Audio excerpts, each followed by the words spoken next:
Anna sat by her bedroom window. Rain tapped against the glass. Her family laughed downstairs. She was not invited. She touched her throat. No sound came. It never did. Born mute.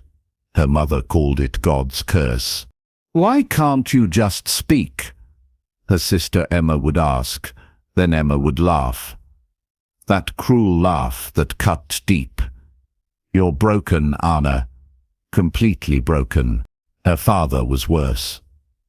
At dinner, he barely looked at her. When guests came, he hid her away. "No man will want a wife who cannot speak," he would say. "She brings shame to our family name." Anna sat in silence. Always silence. At meals, she watched them talk around her. Like she wasn't there. Like she didn't matter. Her mother never touched her. Never smiled at her. Cold as winter stone. Only books gave her peace. She read everything. History, poetry, stories of far-off lands. She drew pictures in her journals. She wrote her thoughts in careful letters. Her mind was sharp. Her heart was full. But they saw only what was missing. Flawed, they called her. Useless. A burden. One dark evening, everything changed. Her father burst into the parlor. His face was red with drink. "I've found a solution," he announced. "Anna will marry." Her mother looked up. Who would take her? "A landowner up north. James Mitchell. He needs a wife. He's desperate enough to accept her condition." Anna's heart stopped. Marriage? To a stranger? Her hands began to shake. "It's settled," her father said. He looked at Anna with cold eyes. "You leave in 3 days. Consider it your punishment for being born wrong." Her sister clapped her hands. Finally, the mute girl will be someone else's problem. Anna ran to her room. She looked in her mirror. Tears streaked down her plain face. Her brown hair hung limp.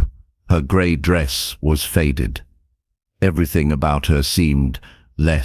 In her heart, she whispered the words she could never say. "Please, don't make me go. Please." But no one heard. No one ever heard. The world felt cold. Her future felt darker than the storm outside. And so, our story begins. Miles away, another story was unfolding. James Mitchell stood in his study. Papers covered his desk. He managed 3 farms now. The work was hard, but he did it well. He was 32, tall and strong. His dark hair showed grey at the edges. A scar ran along his jaw from an old accident. Some women found him handsome. Others feared the scar. He had lost his parents when he was 15. A fever took them both. Since then, he had cared for others. The villagers trusted him. He settled their disputes. He helped in bad harvests. He never turned away someone in need. "You should marry," his friend David often said. "The Mitchell name needs an heir." James always smiled. "When I find the right woman." That morning, David brought news. "The Hartwell family has a daughter. They want to arrange a marriage." "Tell me about her," James said. David looked uncomfortable. "She's different. Born mute. They say she cannot speak at all." Most men would refuse immediately. But James thought carefully. He remembered his own struggles, the loneliness after losing his family, the way people looked at his scars. "A voice is not her worth," he said quietly. David was surprised. "You would really consider this?" James walked to his window. He watched his tenants working in the fields. Good people who deserved respect. "I believe every soul has value. Perhaps she simply needs someone to see it." That evening, he wrote his answer. Yes, he would meet the girl. Yes, he was willing to marry her. Not for money, not for status, but because something in his heart said this was right. His friend shook his head. James, you could have any woman in the county. Why choose one with such limitations? James looked into the fire. His voice was calm but sure. Because I see past what others call broken. I see a soul that might just need protection. And so he prepared for her arrival. The day arrived grey and cold. Anna sat in the rough cart. Her small bag held everything she owned.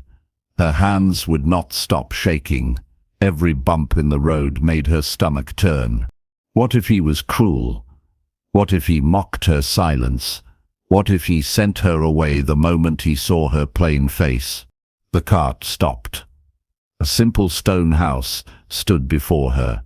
Not grand like the manors she had seen, but it looked warm. Smoke curled from the chimney. Flowers grew by the door. She stepped down slowly. Her legs felt weak. She kept her eyes down, waiting for harsh words. But then a gentle voice spoke. "Miss Anna, I am James Mitchell." She looked up and froze. He was not what she expected. Tall, yes, the scar on his jaw was clear, but his eyes were kind, truly kind. Not the fake politeness she knew from home. He bowed to her, actually bowed, like she was a real lady. "You are very welcome here," he said. His voice was warm, not cold, not impatient. "I hope you will find this a good home." She waited for the cruel comments about her silence, about her plain looks, about being damaged goods. But he just smiled, a real smile that reached his eyes. "Come," he said, "let me show you around." The house was modest but clean. Books lined the walls, real books, not just account ledgers. Her eyes went wide. "You enjoy reading?" James asked. He had noticed her looking. "Please, take any books you like. Knowledge should be shared." Anna pulled out her small writing board. With careful letters she wrote, "Thank you, sir, you are very kind." James read it without frowning, without sighing. "You write beautifully," he said. "Clear and elegant. I look forward to our conversations." Conversations with her, the mute girl. She wrote again, "I will try not to be a burden." James's face grew serious. "Anna, you are not a burden. You are my wife-to-be, and I believe you have much to offer this world." Her heart fluttered. Was this real, or just politeness that would fade? That first evening, they sat by the fire. James read aloud from a book of poems. His voice was soothing. Anna felt almost peaceful. When bedtime came, he showed her to her own room. "Rest well," he said. "Tomorrow we begin our life together." As she lay in the soft bed, Anna dared to hope. Maybe, just maybe, this would not be the punishment she feared. Maybe it would be something else entirely. Days began to pass differently. Anna woke each morning to sunlight through clean windows. No cold mother waiting to criticize her. No sister's cruel laughter echoing through the halls. James was patient. More than patient, he was genuinely interested in her thoughts. At breakfast, he would ask about her books. She would write her answers on her board. He read every word carefully. He asked follow-up questions. Real questions, like her opinions mattered. "You think the heroine should have chosen differently?" He asked about a novel. "Tell me why." And she would write paragraph after paragraph, her thoughts spilling out. He never once looked bored.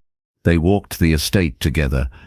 James showed her the farms, the gardens, the small village nearby. He introduced her to everyone they met. not as the mute wife, but simply as Anna. She has a gift with plants, he told Mrs. Sarah, the baker's wife. This after Anna had identified herbs growing wild by the road. Anna pulled out her board. My grandmother taught me, before she died. Wonderful, Mrs. Sarah said. My little boy has been coughing. Do you know what might help?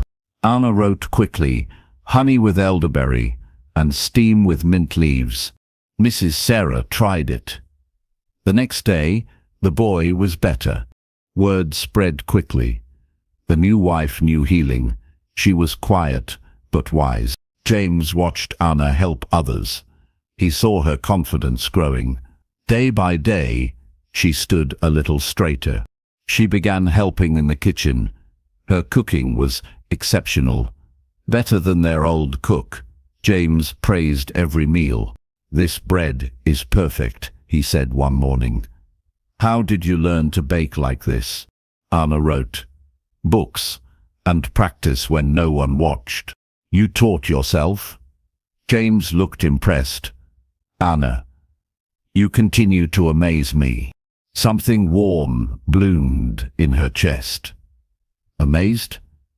In the evenings, James would read to her, but sometimes he would just talk about his day, his worries, his dreams for the farms.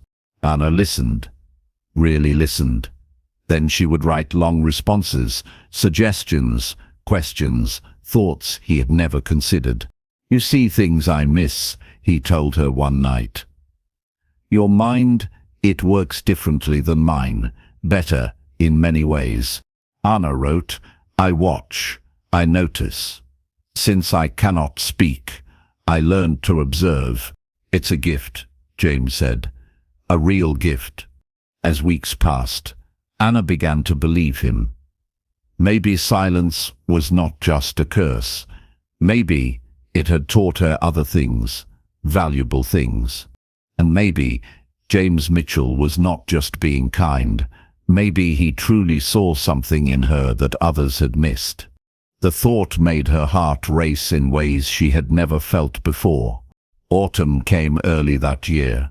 Anna had been at the Mitchell estate for 2 months. She barely recognized herself in the mirror anymore. Her hair shined now, properly cared for. Her dresses were clean and well-fitted. But more than that, she smiled now. Real smiles. The villagers had fully accepted her. They came to her for healing advice. They asked her opinion on everything from sick animals to family troubles. Anna saved my daughter's fever, one farmer told James. She's a blessing to this place. Anna wrote on her board, I only helped. The healing comes from God. But inside, she felt proud. For the first time in her life, proud of something she could do. She had also taken over managing the household accounts. Numbers came easily to her. She found ways to save money, better deals with suppliers, more efficient systems. Look at this, James said, showing David the ledgers.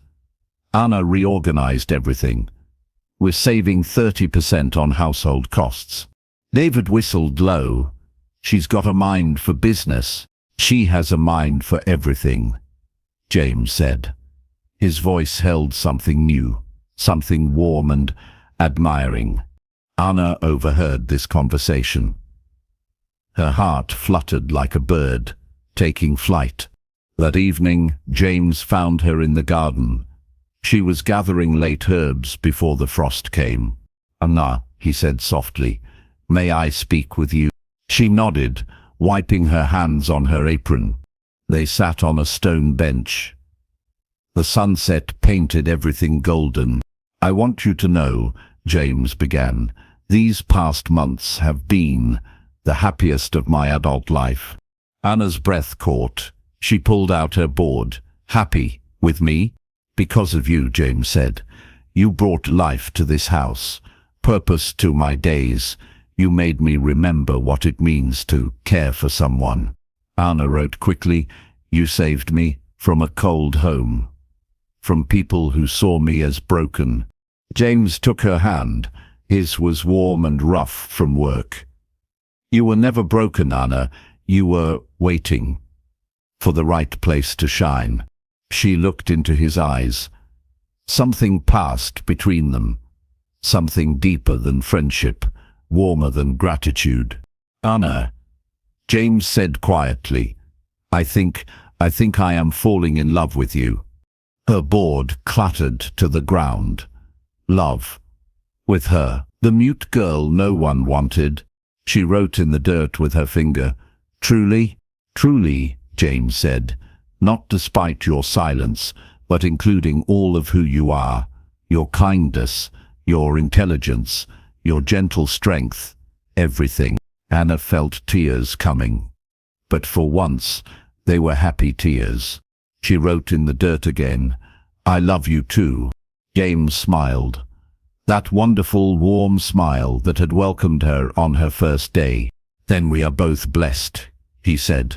As they walked back to the house, Anna felt something she had never experienced before. She felt chosen, valued, loved for exactly who she was. And in her silent heart, she was singing. Winter settled over the estate like a heavy blanket. Anna and James had grown closer each day. They sat together by the fire each evening. She would sew while he read reports. Sometimes they would just exist together, comfortable in their shared silence. Anna had never felt so at peace. This was what marriage should be, she thought. Partnership, respect, genuine care. But peace is often temporary. On a cold February morning, a carriage arrived. Anna looked out the window and felt her blood turn to ice. Her family had come. She watched her father step down from the carriage. Her mother followed, face set in its usual harsh lines. And then, Emma, her sister, looked around with obvious distaste. So this is where the mute girl ended up, Emma said loud enough for Anna to hear. How rustic. Anna's hands began to shake. All her new confidence, all her growing pride began to crumble. James appeared beside her at the window. Your family? She nodded, unable even to write. Do not fear them, James said quietly. You are not the same girl who left their house. But Anna was not so sure. The reunion was painful. Her family barely acknowledged her transformation. They criticized the simple house, the plain furniture, the modest lifestyle. I suppose this is the best a defective daughter could hope for, her father said to James. At least she's out of our hands. Anna flinched. James's jaw tightened. Anna has been a perfect wife, James said carefully. She manages our home with skill and grace. Her mother sniffed. I'm sure she tries, but really, what conversation can you have with someone who cannot speak? It must be terribly dull. Emma laughed. Remember how we used to joke that Anna was like a pretty doll, nice to look at, but completely useless for anything important. Each word hit Anna like a physical blow. All her progress, all her confidence seemed to shrink away. That evening at dinner, the attacks continued. Has she managed to learn any wifely duties? Her mother asked. Cooking? Cleaning? Or is she still just decorative? Anna manages our entire household, James said firmly. She also provides healing services to our tenants. She's greatly valued here. Healing? Emma laughed again. You mean mixing up herb teas? How quaint. Anna sat in silence. The familiar silence of shame. She felt small again, broken again, useless again. After her family retired to their rooms, Anna fled to the garden. Even in winter, it was her refuge. James found her there, crying silently into her hands. Anna, he said softly, do not let them steal what you have built. She wrote on her board with shaking hands. They are right. I am broken, defective. You deserve better. James took her hands in his. Listen to me. Your family is wrong. They have always been wrong. You are the strongest, kindest, most capable woman I have ever known. But the damage was done. The old fears, the old shame, had crept back in, and Anna wondered, had she only been fooling herself? Was James just being kind to a damaged girl he was stuck with? The doubts ate at her heart like poison. Her family stayed for a week. Each day brought new wounds. They criticized everything Anna did. Her cooking was peasant food. Her herb garden was playing in the dirt. Her careful management of the accounts was simple arithmetic any child could do. But the worst came on their last evening. Anna was serving dinner when she overheard her father talking to James in the next room. "You've been very kind to her," her father said. "But surely you plan to find a real wife eventually, someone who can give you sons, someone who can speak your name." Nina froze. A tray trembled in her hands. "Anna is my wife," James replied firmly. "Come now," her father laughed. "This was just charity, a business arrangement. Surely you don't intend to stay tied to a mute girl forever. You're still a young man. You could have your pick of proper women." Anna heard footsteps, James walking away, but he had not answered the question. She set down the tray and ran to her room. Had it all been charity? Kindness to a poor broken girl? Did James really love her, or just pity her? The next morning, her family left, but they had planted seeds of doubt that grew like weeds. Anna began to withdraw again. She stopped joining James for evening talks. She stopped sharing her thoughts and ideas.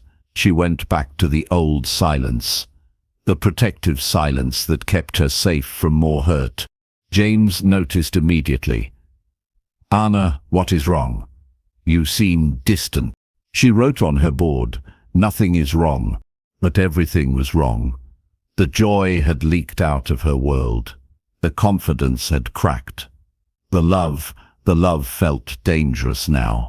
For 3 weeks, Anna lived like a ghost in her own home. She did her duties, but without passion. She helped the villagers, but mechanically. James tried everything: gentle questions, favorite books, long walks. Nothing reached her. Finally, he could stand it no more. "Anna," he said one evening, "we need to talk, really talk." She pulled out her board reluctantly. "Your family poisoned you against yourself," James said. "I can see it. They made you doubt everything, including my love for you." Anna wrote slowly. "Maybe they showed me the truth. Maybe you are just being kind." James's face grew serious. "Do you truly believe that, after everything we have shared?" Anna looked away. She wanted to believe in their love, but the old fears were so strong. "Anna," James said softly, "look at me." She met his eyes. "I have a confession," he said. "Before you came, I was not really living. I was just existing, going through motions. You brought life back to my world, joy back to my days, purpose to everything I do." He took her hands. "You think I settled for you? Anna, you are not who I settled for. You are who I was waiting for my entire life." Anna felt tears starting. She wrote, "But I cannot even speak your name." James smiled. "You speak my name every day. In your kindness, in your touch, in the way you look at me. You speak it louder than words ever could." Something cracked open in Anna's chest. Something that had been locked away since her family's visit. She wrote quickly, "I love you. I was just so afraid." "Then be afraid together with me," James said. "But do not be afraid of me. Do not doubt what we have built together." Anna nodded through her tears. She had almost lost the most precious thing in her life to the ghosts of an old pain. But love, real love, was stronger than fear, and she was ready to fight for it. Spring brought unexpected news. A letter arrived from the county seat. The annual harvest festival would be larger this year. All the local landowners were expected to attend with their wives. "It will be good for business," James said. "New connections, potential partnerships." But Anna felt the familiar cold fear creeping back. A public event, with all the important families. People who would stare at the mute wife, judge her, find her lacking. She wrote on her board, "Perhaps I should stay home. I would only embarrass you." James frowned. "Anna, you could never embarrass me. You are my pride." But Anna was not convinced. The days leading up to the festival were torture. Anna tried on dress after dress. None seemed right. She practiced walking, sitting, holding her board gracefully. Everything felt awkward. "What if they laugh at me?" she wrote to James. "What if they think you married beneath you?" "Then they are fools," James replied, "and their opinion means nothing." Easy for him to say. He was not the one who would be on display. The festival day arrived bright and warm. Anna wore her best dress, a soft blue that brought out her eyes. James had surprised her with a beautiful necklace, simple but elegant. "You look lovely," he said. "But more than that, you look strong." Strong. Anna tried to hold on to that word. The festival grounds were crowded. Merchants sold their wares. Children ran between the booths. Music played from a small stage. It should have been joyful. But Anna felt every eye upon her. Whispers followed them wherever they walked. "That's the Mitchell wife. They say she cannot speak. Poor man, stuck with damaged goods." Each whisper cut deep. Anna's confidence leaked away like water from a cracked pot. Then, the worst happened. Lady Margaret Thornton approached them. She was everything Anna was not. Tall, beautiful, perfectly spoken, from the finest family in the county. "James Mitchell," Lady Margaret purred. "How lovely to see you again." She barely glanced at Anna. "And this must be the wife I have heard about." The way she said "wife" made it sound like something distasteful. "Lady Margaret," James said politely, "may I present my wife Anna?" Anna curtsied as gracefully as she could. "How quaint," Lady Margaret said. "I understand you have a condition. How challenging that must be for you, James." Anna felt her face burn. James's jaw tightened. Anna's intelligence and kindness more than compensate for any perceived challenges, James said firmly. Lady Margaret laughed, a tinkling, cruel sound. "Oh my, how charitable of you." She leaned closer to James. "You know, if you ever tire of playing nursemaid, there are other options available."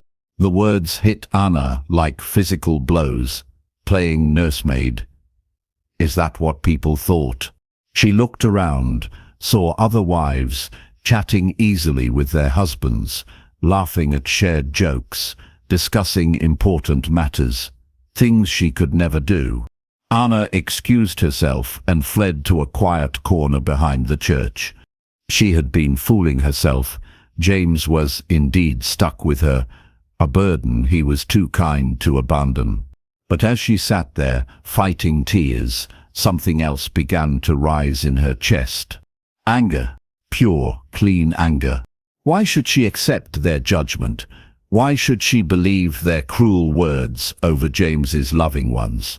She thought of all she had accomplished, the households she had healed with her herbs, the accounts she had organized, the respect she had earned from the tenants and villagers. She was not broken. She was different, but not broken.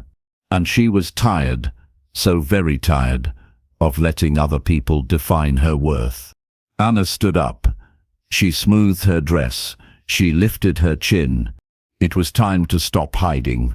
Time to show them exactly who Anna Mitchell really was. Anna walked back into the festival with purpose in her step. She found James by the livestock pens, still being cornered by Lady Margaret and several other important families. They were speaking around him, over him, like he was not there. "Really, James," Lady Margaret was saying, "you must consider your future, your legacy. Surely you want sons who can speak your family name." Anna approached the group. Her hands were steady now. Her heart was calm. She pulled out her writing board and wrote in large, clear letters, "Excuse me." Lady Margaret glanced at the board dismissively. "Oh, the mute girl returns." Anna wrote again, "I am Anna Mitchell, James's wife, and I have something to say." Several people snickered. "Say?" One gentleman laughed. "How exactly will she say anything?" Anna began writing quickly, but instead of showing her board to them, she handed it to James. "Would you please read this aloud?" she wrote. James took the board. His eyes lit up as he read her words. "With pleasure," he said. He cleared his throat. The crowd quieted, expecting some simple apology or explanation. Instead, James read Anna's carefully crafted words in a strong, clear voice. "My dear Lady Margaret and esteemed guests, you speak of my husband's future as though I am a temporary inconvenience. You question his choice, his happiness, his legacy. Allow me to enlighten you." Lady Margaret's smile faltered. James continued reading. "In the months since our marriage, I have reduced our household expenses by 30% through careful management. I have successfully treated 17 cases of illness in our village, saving at least 3 lives. I have mediated 4 property disputes, negotiated 2 business partnerships, and increased our farm yields through improved crop rotation." The crowd was listening now, really listening. "Furthermore, I have read over 200 books in the past year, speak 3 languages through writing, and can calculate complex mathematical equations faster than most educated men." Several people looked impressed, despite themselves. Anna wrote more. James read on. "You suggest my husband needs a wife who can speak his name, but I speak his name every day, through my actions, through my devotion, through the life we have built together. A name spoken with love is worth more than 1,000 empty words spoken from duty." Lady Margaret's face was growing red. Anna's final words were the strongest. "You pity my husband for his burden. But I pity you, for you will never know the deep love that comes from being chosen not for your voice, but for your soul. James Mitchell did not settle for me. He found me, and I found him. And that is worth more than all your shallow chatter combined." When James finished reading, the crowd was silent. Then, slowly, applause began. First from Mrs. Sarah, the baker's wife. Then from the farmers James had helped. Then from others who had witnessed Anna's good works. "Well said," called out Dr. Patterson, the village physician. "I have seen Mrs. Mitchell's healing work. She is remarkable, and she helped settle my boundary dispute," added Farmer Brown. "Fairest solution we could have hoped for." More voices joined in. People who knew Anna's real worth. People who had seen her heart in action. Lady Margaret looked around, clearly uncomfortable with the shifting mood. "Well," she said stiffly, "how novel." And she walked away, her coterie following. James took Anna's hand and squeezed it tight. "That," he said softly, "was magnificent." Anna wrote on her board, "I am tired of being ashamed of who I am."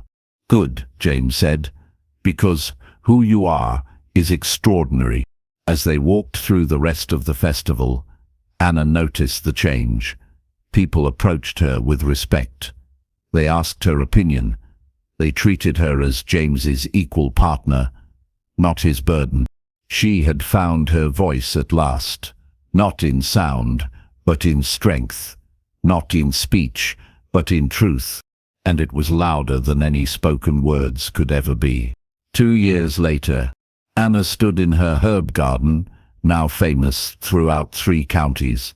People traveled from far away to seek her remedies and advice. She had even begun training other women in the healing arts. The Mitchell estate prospered.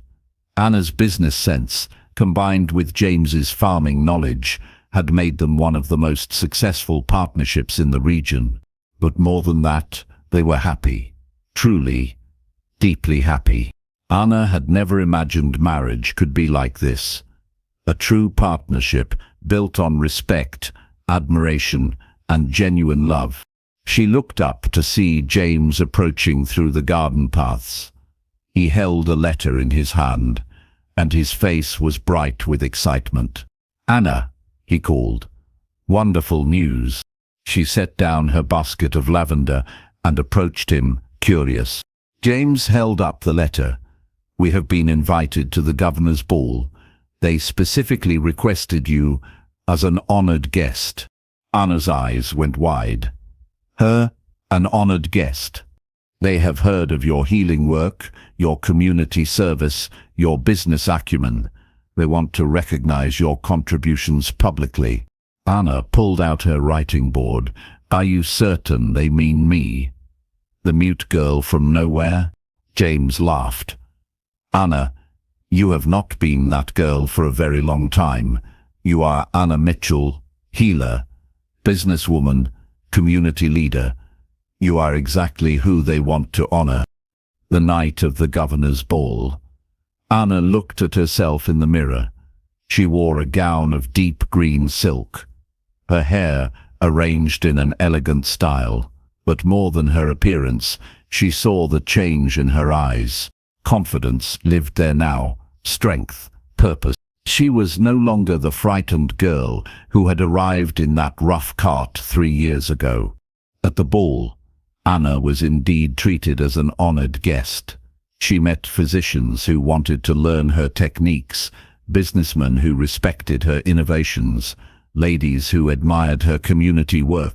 When it came time for speeches, the governor himself mentioned her by name. "Mrs. Anna Mitchell," he announced, "represents the finest qualities of our region through her healing arts, her business acumen, and her tireless service to others. She has proven that true worth comes not from the loudness of one's voice, but from the goodness of one's heart and the sharpness of one's mind." The applause was thunderous. Anna felt tears of joy in her eyes. But the greatest moment came later, as she and James danced together in the grand ballroom. "Are you happy?" James asked softly. Anna smiled up at him, radiant with joy. She mouthed the words, "Completely happy." "I have something to tell you," James whispered. "Something wonderful." He guided her to a quiet alcove. His eyes were bright with excitement, and something else, something that made Anna's heart race. "Anna, my love, we are going to have a child." Anna's hands flew to her mouth. "A child? Their child?" She grabbed her small board and wrote quickly, "Truly, are you certain? Dr. Patterson confirmed it this morning. You are carrying our baby." Anna felt such joy she thought she might burst. She threw her arms around James's neck, kissing him with all the love in her heart. When they separated, she wrote, "Will it matter if our child is like me?" James cupped her face gently. "Anna, if our child has half your intelligence, quarter your kindness, and any portion of your strength, they will be blessed indeed. Silent or speaking, they will be perfect, because they will be ours." Anna nodded through happy tears. She thought of the child she had been, unloved, unwanted, seen as broken. and she thought of the child now growing within her, who would be cherished, celebrated, valued for exactly who they were. 9 months later, Anna held her daughter in her arms. Little Grace Mitchell had arrived with a lusty cry that filled the house with joy. "She has your eyes," James said wonderfully. "And I suspect your strength." Anna looked down at her perfect daughter. Grace gurgled and reached tiny fingers toward her mother's face. Whether Grace would speak or not, whether she would be like Anna or like James, it did not matter. She would be loved, completely, unconditionally loved. Anna had broken the cycle. Her daughter would never know the shame Anna had carried. Grace would grow up knowing her worth, celebrating her gifts, confident in her parents' love. As Anna rocked her baby, she thought of the girl she used to be. The one who believed she was broken, worthless, a burden to everyone around her. That girl was gone. In her place stood a woman who knew her value, who used her gifts to help others, who loved and was loved in return. Anna Mitchell had found her voice at last, not in speech, but in service, not in sound, but in love. And that voice would echo through generations to come. She looked at James, her partner, her love, her choice. She looked at Grace, their daughter, their future, their joy. And in her silent heart, Anna sang. The song of a woman who had discovered that being different was not being broken. The song of a love that saw past limitations to the soul beneath. The song of a life well lived and deeply cherished. In the years that followed, Anna's story would be told throughout the county, not as a tale of overcoming disability, but as a story of finding one's true worth, of love that sees beyond surface differences, of strength that grows from acceptance rather than shame. Little Grace grew up hearing this story. How her mother, the quiet woman who spoke with her hands and her heart, had taught an entire community that value comes not from the volume of one's voice, but from the depth of one's character. And Grace learned from Anna's example that every soul has a song to sing. Some sing with voices, others with actions, some with words, others with love. But every song matters, every voice has worth, and every heart, no matter how different, deserves to be heard. Anna's silence had become the loudest voice of all, a voice that would echo through time, teaching others that being different is not being less. It is simply being yourself, and that is always enough. Anna stood by her bedroom window. Rain tapped against the glass. Her hands shook as she touched the cold stone wall. Plain Anna, her mother had said that morning. What man would ever want you? The words cut deep. They always did. Anna looked down at her left leg. It dragged just a little when she walked. A small limp from birth. Her family called it her curse. Shame on our name, her mother would whisper. How will we ever marry you off? Her two sisters were different, pretty faces, perfect steps. They laughed when Anna tried to dance. They mocked her stumbling gait. Watch how Anna walks, they would giggle, like a broken bird. That evening, her father called her downstairs. The whole family sat waiting, cold faces, hard eyes. Sit down, Anna. His voice was firm. She sat, her heart pounded.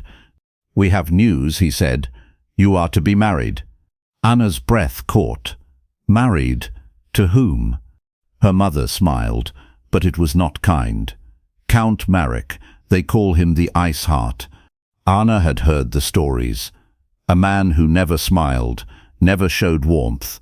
People feared his cold stare. He agreed to take you, her father continued. Despite your flaw, the word hit like a slap. Please, no, Anna whispered. I can stay here. I can help with... Help? Her sister laughed. What help could you give? Her mother stood up. This is your only chance, Anna. No other man would have you. Anna felt tears sting her eyes. But I don't want to marry a stranger. Want? Her father's voice grew angry. This is not about what you want. This is about duty, about finally being useful. That night, Anna packed her few things. Her hands trembled as she folded her simple dresses. Everything felt hopeless. She looked in her small mirror, plain brown hair, ordinary face, and that leg that would never work right. Maybe they are right, she whispered to herself. Maybe I am worthless. But deep inside, something stirred, a tiny voice that said, "You are more than they see." She didn't listen to it yet. The pain was too fresh, the fear too strong. Tomorrow she would leave for Count Marek's castle. Tomorrow her life would change forever. She fell asleep to the sound of rain, and in her dreams she saw cold stone walls waiting for her. Count Marek stood in his library. Tall windows showed the dark sky outside. His castle felt empty. It always did. He held a letter from Anna's father. The marriage contract was signed. In 3 days she would arrive. A marriage of convenience, he said aloud to the empty room. People called him the Ice Heart. They said he felt nothing. No warmth, no love, no joy. They were wrong. He felt everything, too much sometimes. That's why he built walls around his heart. 5 years ago he had lost everyone. His parents died in a fire. His younger sister caught fever the same winter. All gone in one terrible year. The pain nearly broke him, so he chose to feel nothing instead. Safer that way, easier. He agreed to marry Anna for practical reasons. Her father offered land he needed. She needed a home, simple business. But late at night, when the castle grew quiet, he wondered about her. What was she like? Did she laugh? Did she sing? He shook his head. Stop this foolishness, he told himself. His servant James knocked on the door. Come in, Marek said. Sir, the guest rooms are ready. Fresh flowers, clean linens. James was old and kind. He had served Marek's family for 30 years. He was the only one who remembered when Marek used to smile. Good, Marek replied. And James? Yes, sir? Be gentle with her. She comes from a difficult family. James nodded. He had heard the rumors. Anna was not wanted by her own kin, cast aside like broken goods. Marek walked to his window. Storm clouds gathered outside, like the storm in his chest. He had built a life of order, routine, no surprises, no pain. But something told him Anna would change everything. He wasn't sure if that frightened him or gave him hope. 3 days, he whispered, then nothing will be the same. He was right about that. The rain fell harder as Anna's cart reached the castle. Stone walls rose high into the grey sky. Dark windows stared down like empty eyes. She pulled her thin coat tighter. Everything looked cold here, unwelcoming. The cart stopped. Her heart hammered in her chest. This is it, miss, said the driver. End of the line. Anna stepped down carefully. Her left leg almost slipped on the wet stones. She caught herself just in time. Rain soaked through her dress within seconds. She stood there, small and shivering, looking up at her new home. Then the great doors opened. Count Marek stepped out. Anna's breath caught. He was tall, much taller than she expected. Dark hair, strong jaw, and those eyes, grey like storm clouds. She waited for him to look at her with disgust, to see her limp and frown, to regret his choice already. But he didn't. Instead, he walked down the steps toward her. His movements were smooth, controlled. He stopped in front of her, and he bowed. A real bow, like she was a lady worthy of respect. Anna blinked in shock. No man had ever bowed to her before. Lady Anna, he said. His voice was deep but gentle. Welcome to your new home." He held out his hand to her. She stared at it for a moment, strong fingers, no rings, clean and warm looking. Slowly, she placed her cold, wet hand in his. He didn't pull away from her chill, didn't seem to notice her fingers shaking. He simply held her hand with care. "You must be cold," he said, "and tired from your journey." His thumb brushed gently across her knuckles, just once, like he was trying to warm her. "Yes," she whispered. It was all she could manage. He led her up the steps. She tried not to let her limp show too much, but on the slippery stones, she stumbled. His arm was there instantly, steady and strong, supporting her without making her feel weak. "Careful," he said softly. "These old stones are treacherous in the rain." He didn't say it was her fault, didn't mention her bad leg, just helped her up the steps, like any gentleman would.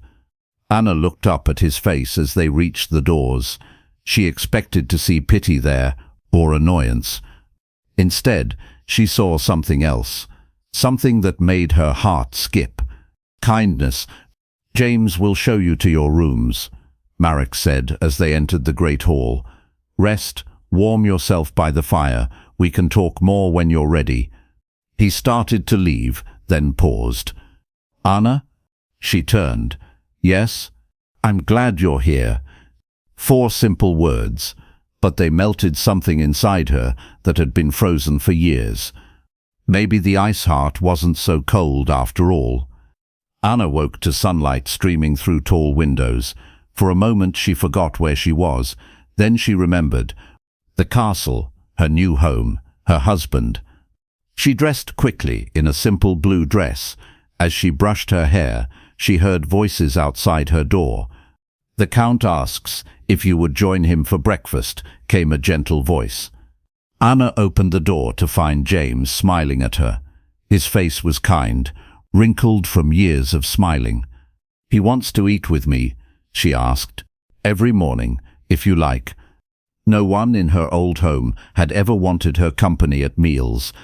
The dining hall was smaller than she expected, warmer. Marek sat at one end of a wooden table. He stood when she entered. "Good morning, Anna. Did you sleep well?" She nodded, sliding into the chair he pulled out for her. "Yes, thank you." Breakfast was simple: fresh bread, honey, eggs from the castle, chickens, and something Anna had never experienced before: peaceful conversation. "Tell me about yourself," Marek said as he poured her tea. "What do you enjoy?" Anna nearly choked on her bread. "Enjoy?" "Yes.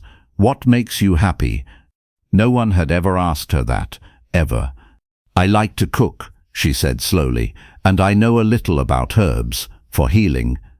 His eyes lit up with interest. "Healing? That's a valuable skill." "My family said it was useless." "Your family was wrong." The words hit her like a warm blanket on a cold day. After breakfast, Marek showed her around the castle, the kitchens, the gardens, the small village nearby. "Feel free to go anywhere," he said. "This is your home now too." Days began to form a gentle rhythm. Mornings, they would eat together. Marek would ask about her plans for the day. He listened when she spoke, really listened. Anna spent time with the kitchen maids. She learned their names: Mary, who made the best bread; Susan, who knew every gossip in the village; old Kate, who taught Anna new recipes. "You have gentle hands," Kate said one day, as Anna kneaded dough, "and a good heart. The food tastes better when it's made with love." Anna felt warmth spread through her chest. Love, such a strange word for her. In the afternoons, she would walk through the village. People were shy at first, but slowly they began to smile and wave. A little girl named Emma fell and scraped her knee. Anna cleaned the wound and wrapped it with healing herbs. "Thank you, my lady," Emma's mother said. "You're very kind." Kind, another word Anna wasn't used to hearing about herself. Evenings were the best part. Marek would find her in the library or by the fire. They would talk about books, about the day, about nothing and everything. He never asked about her family, never mentioned her limp, never made her feel small or broken. Instead, he would tell her about the castle's history, about the people in the village, about his hopes to make improvements. "I want to build a proper school," he said one evening. "Children deserve to learn to read and write." "That's wonderful," Anna said, and she meant it. She was beginning to see the man behind the cold mask. He wasn't ice at all. He was just careful, guarded, like she was. But here, in the quiet warmth of the firelight, his walls were coming down. And so were hers. 3 weeks into her new life, Anna discovered something amazing. She was good at things. What? It started with the herbs. Old Kate had mentioned a sick child in the village. Little Thomas had a fever that wouldn't break. "The doctor is 2 days' ride away," Kate said sadly. "His mother is so worried." Anna felt something stir inside her. May I try to help?" She gathered feveryew and willow bark from the castle gardens, mixed them into a tea like her grandmother had taught her years ago. She walked the village alone. Her limp felt less noticeable on the dirt paths, less shameful.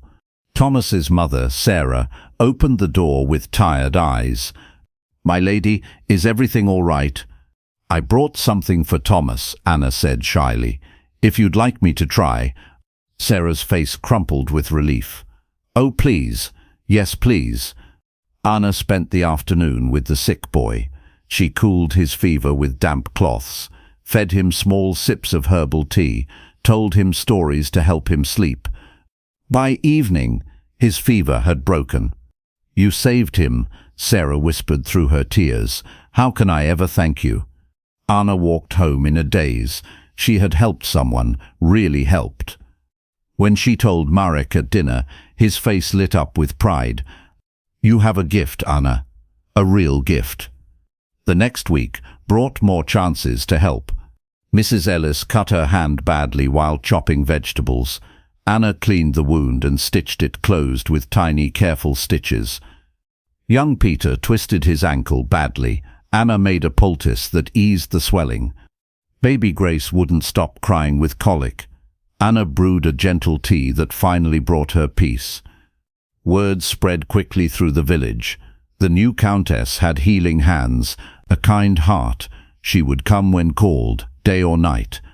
"She's nothing like what we expected," Anna heard one woman whisper to another at the market.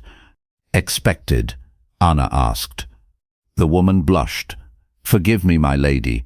We heard you were plain, damaged goods," they said. Anna felt the old shame try to rise up, but then she looked at her hands, hands that had healed children, helped mothers, eased pain. "I am what I am," Anna said quietly, "but I hope I'm useful." The woman smiled. "More than useful, my lady, you're a blessing." That evening, Marek found Anna in the garden. She was gathering more herbs by moonlight. "The whole village is talking about you," he said. Anna's heart sank. "Are they complaining?" "Complaining." He laughed, a real laugh, the first she'd heard from him. "Anna, they love you. They're calling you their angel of mercy." He stepped closer. In the moonlight, his face looked younger, softer. "I'm proud of you," he said simply. No one had ever said those words to her before. Anna felt tears sting her eyes, but they were good tears, happy tears. "Thank you," she whispered, "for letting me be useful." "You were always useful, Anna. Your family just couldn't see it." He reached out and tucked a strand of hair behind her ear. His touch was gentle, warm. "I see it," he said softly. "I see you." In the garden, surrounded by healing herbs and moonlight, Anna felt something she had never felt before. She felt valuable. She felt beautiful. Not because of her face or her body, but because of her heart, her hands, her gift for helping others. For the first time in her life, she stood up straight without thinking about it. She was becoming the woman she was always meant to be. 1 month after Anna's arrival, everything changed on a stormy night. Thunder crashed outside the castle walls. Rain hammered against the windows like angry fists. Anna couldn't sleep. She walked down to the library, hoping to find a book to calm her mind. But she wasn't alone. Marek sat by the dying fire, staring into the flames. He looked broken, lost. "Marek," she said softly, "are you all right?" He looked up. His eyes were red. Had he been crying? "Anna, I didn't hear you come in." She moved closer, her bare feet silent on the stone floor. "Couldn't sleep. The storm." He nodded. "It reminds me of the night they died." Anna sat in the chair beside him, close enough to offer comfort, far enough to give him space. "Your family?" 5 years ago, almost to the day. His voice was rough with old pain. "The fire started in the East Wing. Lightning strike. Papa went back for the family papers. Mama went back for him. I tried to follow, but the roof came down." Anna's heart broke for him. "Oh, Marek. My sister Elizabeth was only 16, so full of life, she could make anyone laugh, even me." He smiled sadly at the memory. She was visiting friends that night, came home to find nothing. The fever took her 3 weeks later. Grief, the doctor said. She died of grief. Tears ran down Anna's cheeks. "I'm so sorry. Everyone said I was strong, that I handled it well. But the truth is," he looked at her with raw honesty, "the truth is, I stopped feeling anything. It was the only way to survive. Until now." Anna asked gently. He turned to face her fully. "Until now." The fire crackled between them. Outside, thunder rolled across the sky. "Your turn," he said softly. "My turn? Tell me about your pain, the real story, not just the cruel words, the deep hurt." Anna had never told anyone the whole truth, but here, in the firelight, with this man who had shared his deepest wound. "I wasn't always like this," she began. "My leg, I mean. I was 3 when I fell from the apple tree in our garden. I was trying to pick flowers for my mother." Marek leaned forward, listening. "The break healed wrong. The doctor said it might improve with time, but it never did. And my mother." Anna's voice caught. She blamed herself at first. Then she blamed me, said I was clumsy, careless, that I had ruined myself on purpose. That's not true. I know that now, but for years I believed it. I believed I was broken, worthless, a burden. She wiped her eyes. My sisters learned to be ashamed of me. My father saw me as a problem to solve. No one ever saw anything good in me. "I see good in you," Marek said firmly. "Every day I see it." Their eyes met across the small space between their chairs. "When did you last feel truly happy?" he asked. Anna thought about it. "Yesterday, when little Emma hugged my legs and called me her favorite person in the world." "And when did you last feel beautiful?" Anna blushed. I don't think I ever have." Marek stood up slowly. He moved to kneel in front of her chair. His hands covered hers. "Anna," he said, his voice deep and sincere, "you are the most beautiful woman I have ever known. But my face? My leg? No." He shook his head. "Beautiful because you make bread for lonely widows. Beautiful because you sit up all night with sick children. Beautiful because you see the good in everyone, even when they can't see it themselves." He lifted one hand to cup her cheek. "Beautiful because when you smile, really smile, the whole room lights up." Anna felt her heart racing. "Marek, I didn't marry you for convenience, Anna. I married you because something in your father's letter told me you needed saving. And maybe I needed saving too." The storm outside was nothing compared to the storm in Anna's chest. "Are you saying?" "I'm saying I care about you, deeply, more than I ever planned to." He smiled, and it transformed his whole face. "I'm saying the ice heart isn't so icy anymore." Anna reached up to touch his face. His skin was warm, real. This moment was real. I care about you too, she whispered, so much it frightens me. He leaned closer. Don't be frightened. What if I'm not good enough? What if? He silenced her with a kiss. Soft, gentle, full of promise. When they broke apart, Anna was crying again, but these were tears of joy. You are more than good enough, he whispered against her forehead. You are everything I never knew I needed. Outside, the storm was passing. The thunder grew distant. But inside, by the dying fire, 2 broken hearts were finally becoming whole. 2 months of happiness, 2 months of growing love, 2 months of Anna believing she had finally found her place in the world. Then her family came to visit. Surprise, her mother announced as she swept into the castle's great hall. We simply had to see how our dear Anna is managing. Anna's heart sank. Behind her mother came her father, her 2 sisters, and worst of all, her cousin Marcus, the one who had always been cruelest to her. Marek was away on business. She was alone to face them. Well, well, said her sister Grace, looking around the hall with greedy eyes. Quite the improvement from our little cottage, isn't it, Claire? Claire nodded. Though I'm surprised the Count can stand to look at her every day. The old words cut deep. Anna felt herself shrinking back into the scared girl she used to be. Now, girls, their mother said with false sweetness. Anna has done very well for herself, haven't you, dear? The way she said dear made Anna's skin crawl. They stayed for dinner. Every bite was torture. Tell us, Anna, Marcus said with a cruel smile, how did you manage to trap such a wealthy man? We're all quite curious. I didn't trap anyone. Oh, come now. A plain, crippled girl like you? He must have been quite desperate. Anna's hands shook under the table. He's not desperate. He's kind. Kind. Grace laughed. Men aren't kind without getting something in return. What does he get from you? Anna couldn't answer. The old doubts came flooding back. After dinner, her mother cornered her in the library.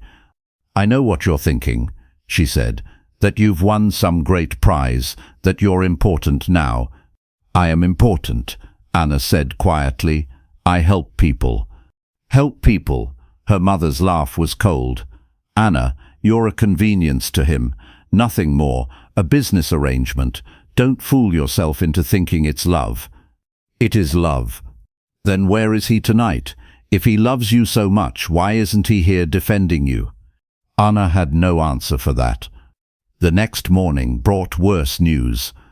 Marcus had been talking to people in the village, asking questions, stirring up trouble. Interesting things I've learned, he said over breakfast. Your husband made this marriage for land rights. Did you know that? Your father offered him the river valley in exchange for taking you off our hands. Anna's world tilted. That's not true. Oh, but it is. I have the papers right here. He pulled out a document. Anna's father's handwriting, Marek's signature at the bottom. Marriage contract, Marcus read aloud. In exchange for the hand of Anna in marriage, the River Valley property shall transfer to Count Marek upon completion of said marriage. The words hit Anna like physical blows. You see, her mother said gently, like she was being kind, you were payment, dear, nothing more. Anna ran from the room. Her leg gave out on the stairs, and she fell hard. Pain shot through her knee, but it was nothing compared to the pain in her heart. Had it all been lies? The kindness, the caring, the kiss by the fire, was she really just a business deal? She locked herself in her room and cried until she had no tears left. When Marek returned that evening, he found her family still there, still poisoning the air with their cruel words.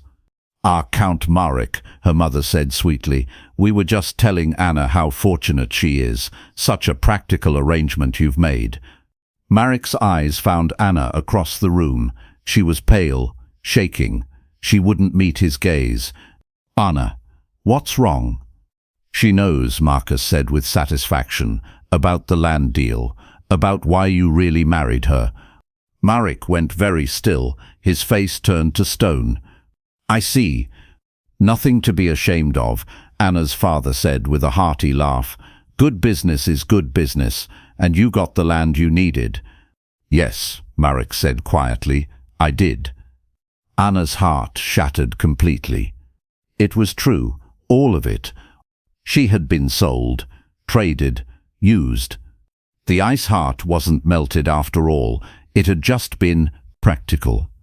That night, as her family finally left, Anna stayed in her room. She couldn't bear to face Marek, couldn't bear to see the truth in his eyes. She had been a fool to believe in love. She had been a fool to believe someone could want her for herself.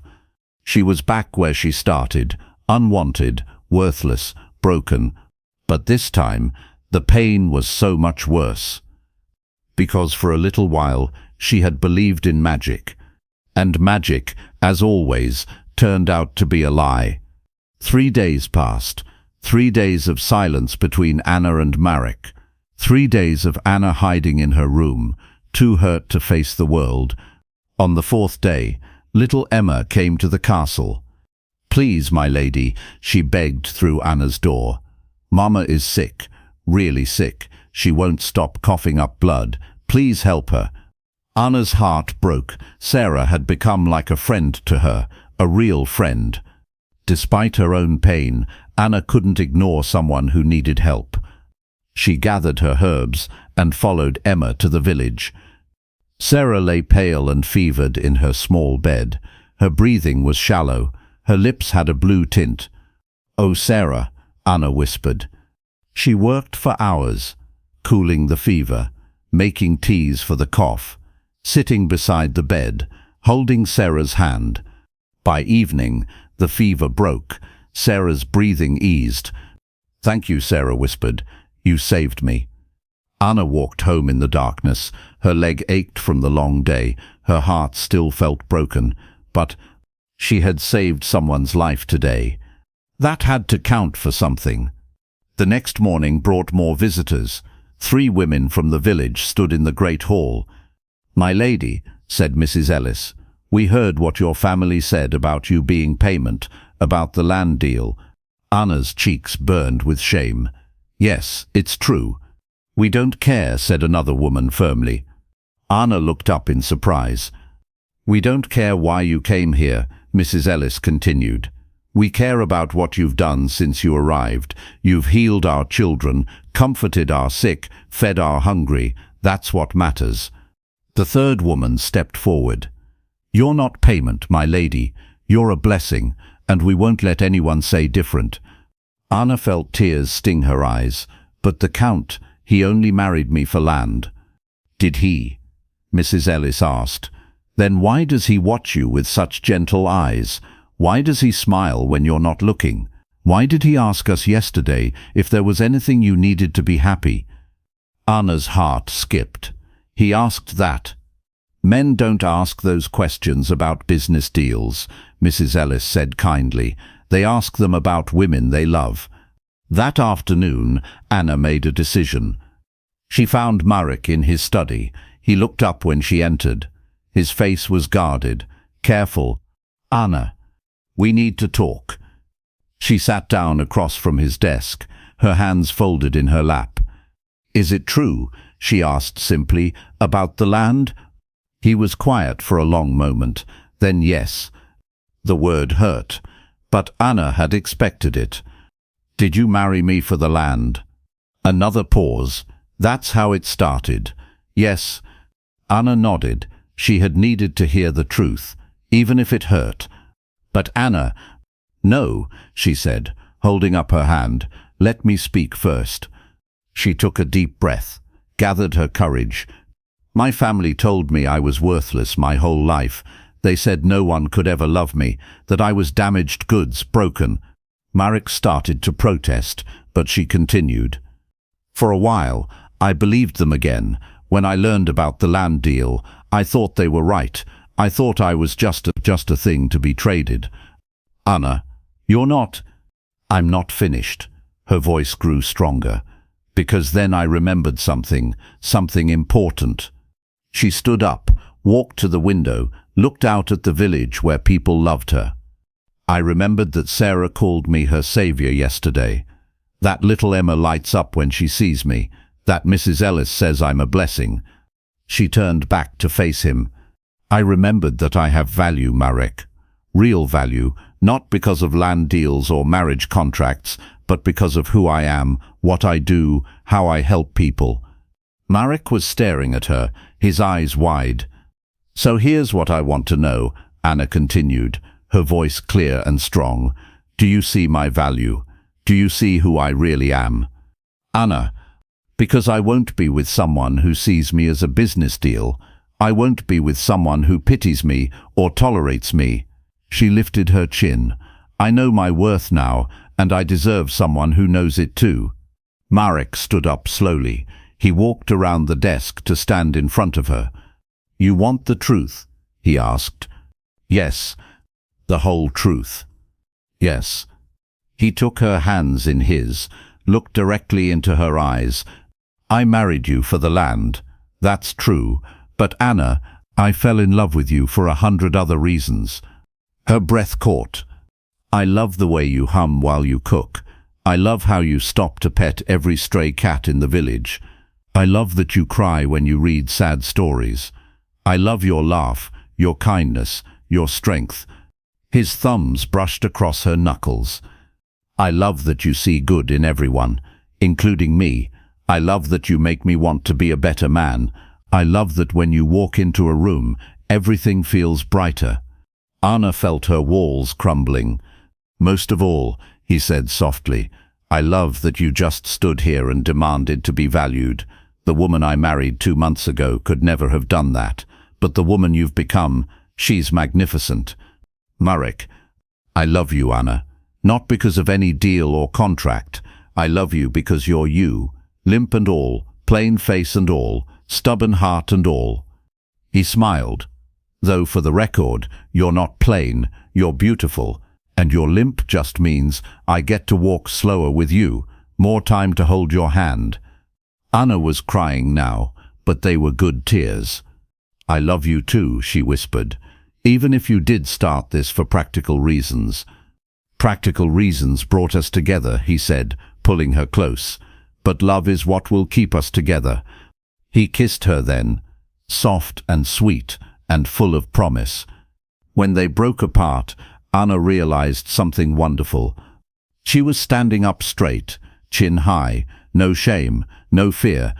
She had found her strength, her value, her voice, and she would never let anyone take them away again.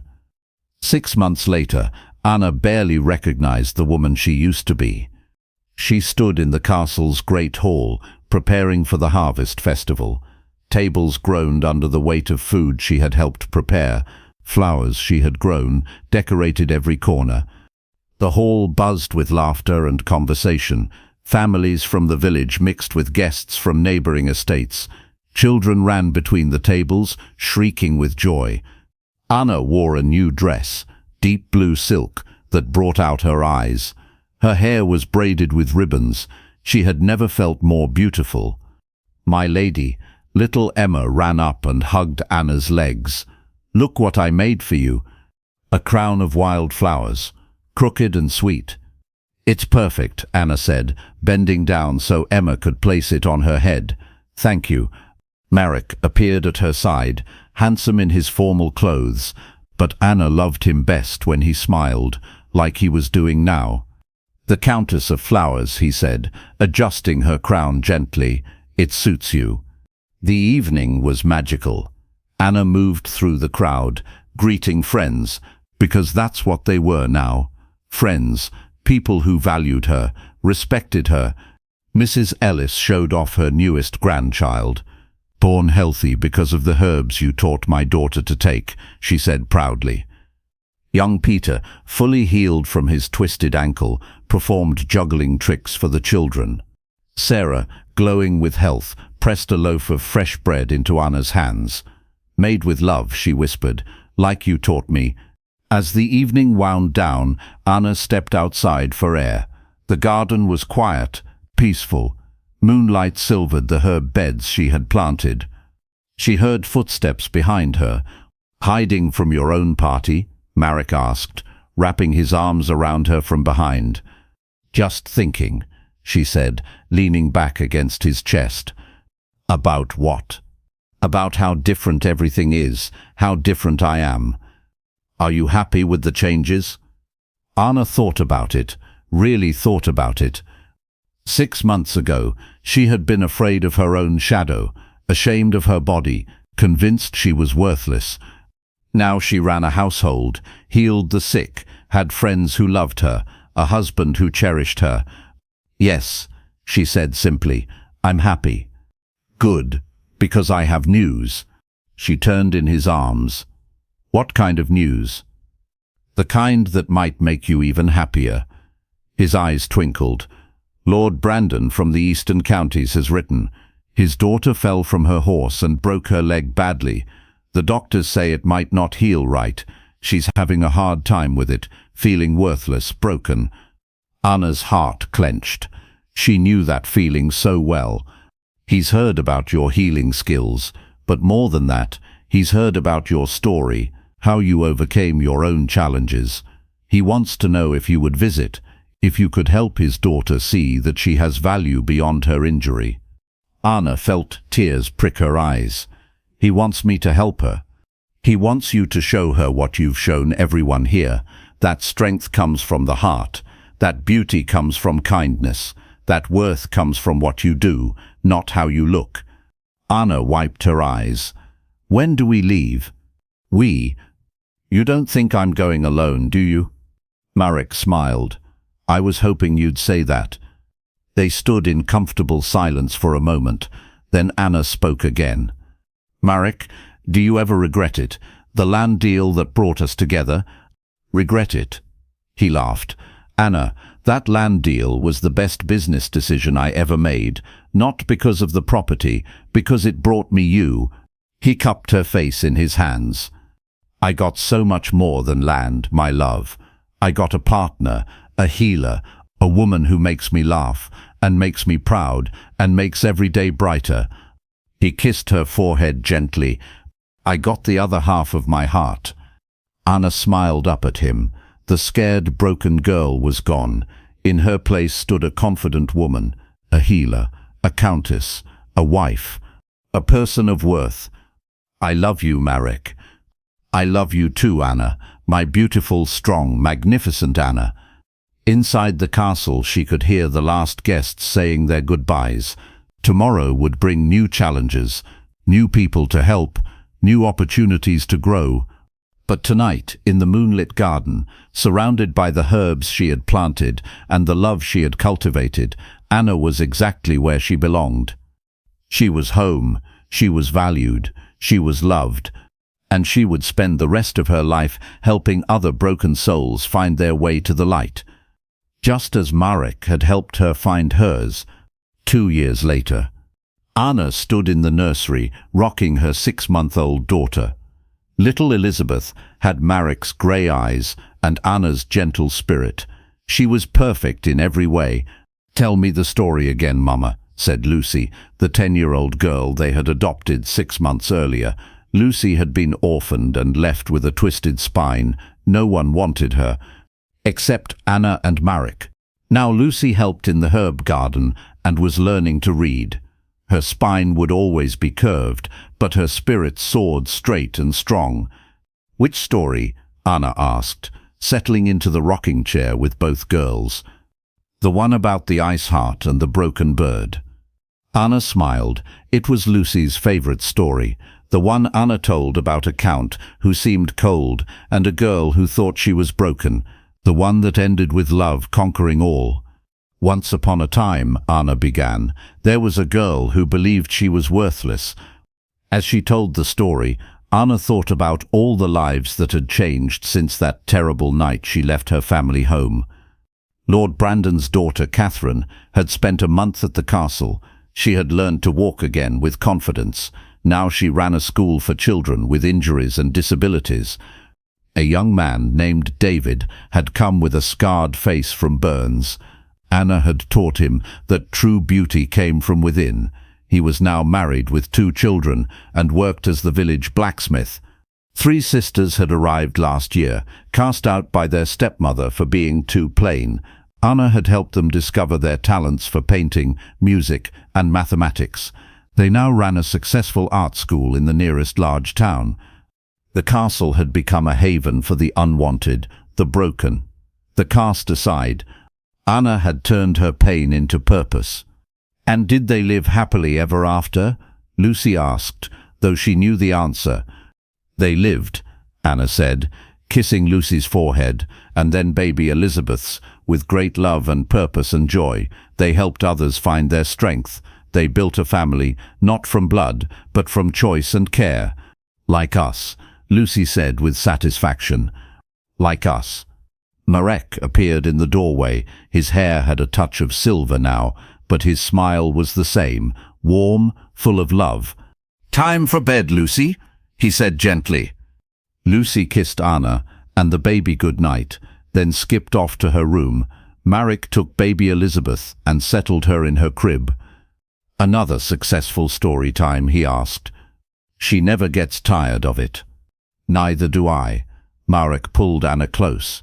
"It's a good story, true love overcoming all odds, broken people becoming whole." Anna looked around the nursery, at the cradle Marek had carved by hand, at the quilt the village women had made together, at the flowers Lucy had picked that morning. "Do you think we really lived happily ever after?" she asked. Marek considered this seriously.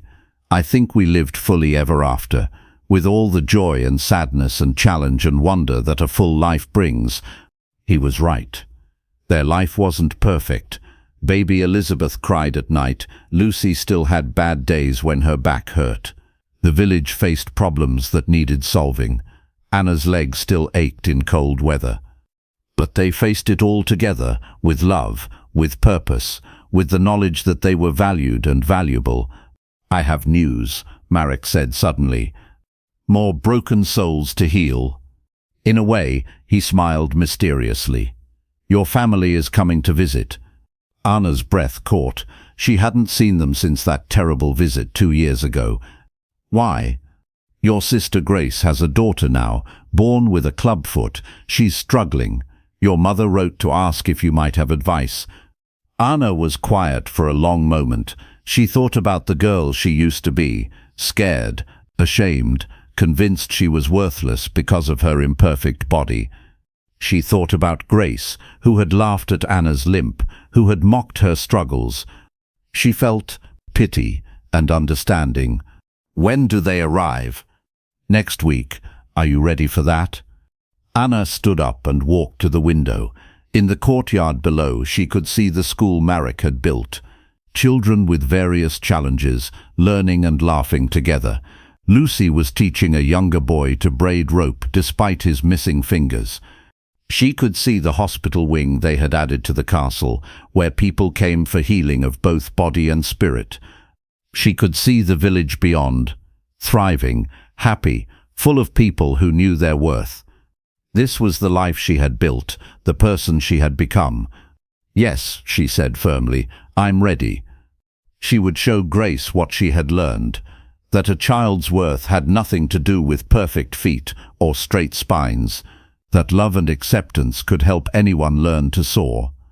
She would break the cycle, end the shame, turn pain into healing. Marek came to stand behind her. His arms encircled her waist. "I'm proud of you," he said softly. "For what?" "For becoming the woman you were always meant to be, for helping others do the same." He kissed her neck gently. "For turning our castle into a home, our marriage into a love story, our scars into strength." Anna leaned back against him. Outside, the sun was setting, painting the sky in shades of gold and rose. "Tell me," she said, "do you think the girl I used to be would recognize the woman I am now?" Marek thought about this. "I think she would be amazed, proud, maybe a little scared of your strength." "Good," Anna said with satisfaction. "She should be scared, because the woman I am now would never let anyone treat her the way she was treated, never let anyone convince her she was less than valuable. She turned in his arms, looked up into his beloved face. The woman I am now knows she deserves love, respect, happiness, and she won't settle for anything less. The woman you are now, Marek said, kissing her softly, is the strongest person I know, and I am honored to be loved by her. As night fell over the castle, Anna reflected on her journey, from unwanted daughter to beloved countess, from broken girl to confident healer, from victim to victor. It hadn't been easy. There had been tears and setbacks and moments of doubt. But every struggle had been worth it. Every challenge had made her stronger. Every scar had become a source of wisdom. She was Anna, countess of her own destiny, healer of broken souls, mother to children who needed love, wife to a man who cherished her completely. She was imperfect. She was scarred. She was beautiful. She was whole. And her story was just beginning. In the castle that had once seemed so cold and forbidding, love had taken root and flourished. Anna's love for Marek, their love for their children, their shared love for every broken soul who found refuge in their home. The ice heart had melted completely. The broken bird had learned to fly. And they lived, not happily ever after, which was too simple for real life. They lived fully, deeply, with great purpose and greater love. They lived the kind of life that transforms not just the people living it, but everyone they touch. And in a world that so often tells us we are not enough, their story whispered a different truth. You are valuable, you are worthy, you are loved. And that perhaps is the most powerful magic of all.